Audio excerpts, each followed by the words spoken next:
So there are a couple of concerns that a lot of people raise when they're wanting to transition to a whole food plant-based diet. And it's very often it stops them from moving ahead. And that is, one is, where will I get my energy from? Or will I have enough energy? And will I have enough strength?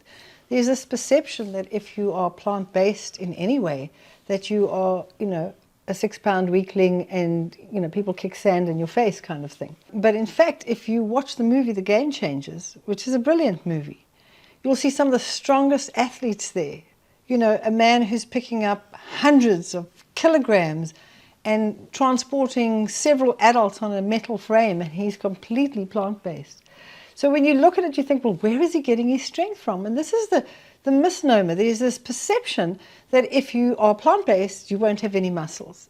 Muscles are things we're born with, okay? We're actually born with muscles in place. And to make them stronger, you need to use them. And the more you use them, the stronger they get.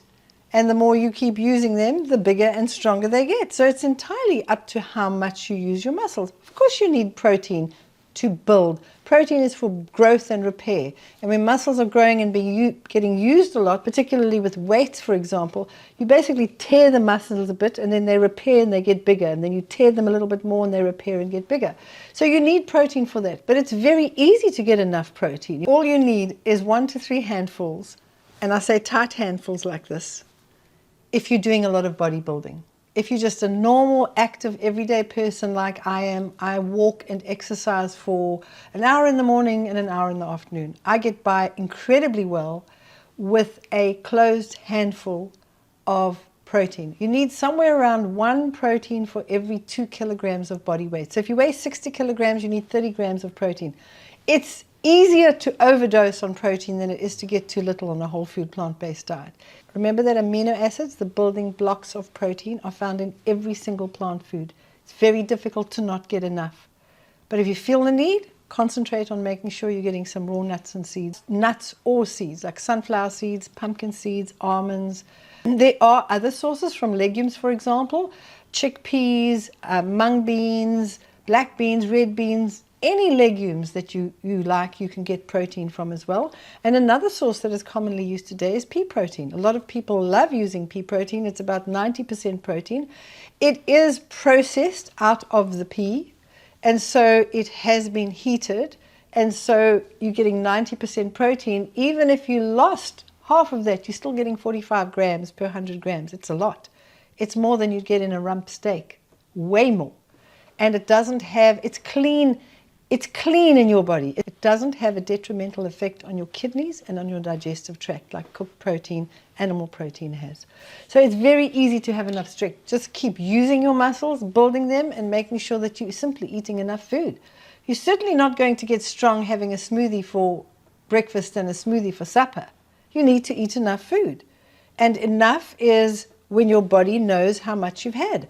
I've actually found going plant food, I eat a lot less food than I did when I was eating animal protein. I used to eat 3 meals a day plus snacks in between, and now I eat a fruit or nut meal in the morning like a smoothie, and I might have a couple of handfuls of dried figs in between, and then I'll have a salad with a baked potato for supper. And I'm able to do extensive amounts of exercise, as is my husband Mark, who rides foot-up trials. He is in his late 60s, he can lift that 80-kilogram motorbike and lift it out of the water and climb over rocks and do all kinds of things. It's got nothing to do with eating animal proteins giving you strength. It's got to do with the kind of clean food you eat, if it's whole food, unprocessed, and it has to do with how much exercise you do. So it's very easy. And the next one is, am I going to have enough energy? So energy is something we get from carbohydrates. And a lot of people have gone down this road of I'm on a carb-free diet. Big mistake. Big, big, big mistake. Your brain can't work without carbohydrates. You have to have carbohydrates for your brain to work efficiently. And if you don't have enough getting into your brain and getting to your muscles, your body starts to break down its own tissues and its own fat to a degree where you don't have enough padding around the organs in your body, and that's dangerous. You've got to have carbohydrates. There's a big difference, though, between refined cane sugar and sugar in a fresh apple. I mean, it's got so ridiculous. People are like, fruit causes cancer. I've never heard such trash in my life. And there's not one word of research to back that up. In fact, quite the opposite. Studies show that people that eat the most fresh fruit have got the least levels of cancer, because fruit is so loaded with antioxidants and phytonutrients, they actually just nail the suckers. It just helps your body to totally destroy cancer cells. So it's a really stupid thing to cut all natural glucose out of your diet. We need it. We need it for our brain and central nervous system. We need it for our immune system. We need it for our energy. Energy comes from clean burning fuels, and the most clean burning fuel you can put into your body is fresh fruit, and then whole grains and legumes, not steak. It's the most difficult way to get energy out of food. Pretty easy. Eating whole food plant-based diet will help you get strong and give you energy.